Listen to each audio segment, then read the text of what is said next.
Une banque, ça sert à quoi? Il y a deux types de banques, les banques de détail et les banques d'investissement. Toutes deux jouent un rôle primordial dans le financement de l'économie. La banque de détail collecte les dépôts des clients, c'est-à-dire les ménages, les entreprises, les collectivités publiques, les associations, etc. Elle accorde des crédits à ses clients pour qu'ils puissent financer leurs projets. Elle gère les moyens de paiement, autrement dit les chèques, les cartes bancaires, les virements. La banque d'investissement joue quant à elle un rôle d'intermédiaire entre ses clients, entreprises ou États, et les marchés financiers qui cherchent des financements, des placements et à gérer les risques de leurs activités. Il existe des banques qui combinent en leur sein ces deux activités. Elles s'appellent des banques universelles.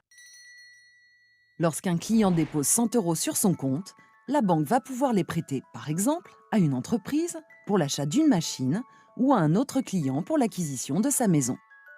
Cette activité de transformation est au cœur de leur fonctionnement. Mais en prêtant cet argent, la banque prend le risque de ne pas être remboursée par l'emprunteur. Pour limiter ce risque, elle collecte le maximum d'informations sur l'emprunteur afin de voir s'il est solvable, c'est-à-dire en mesure de rembourser l'emprunt. La banque ne peut pas se permettre d'empêcher le client qui a déposé les 100 € de les retirer quand il le souhaite. Sinon, elle briserait la relation de confiance entre elle et lui. Cette rupture de confiance pourrait créer un mouvement de panique chez tous ses autres clients qui voudraient alors, eux aussi, retirer leur argent. La banque risquerait du coup la faillite. Le client qui a apporté les 100 € peut aussi vouloir réaliser un placement.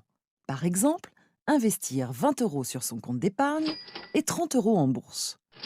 En échange du risque pris, il espère recevoir un dividende, c'est-à-dire un bénéfice, car il prête lui-même cet argent à des entreprises via la banque qui joue alors un rôle d'intermédiaire.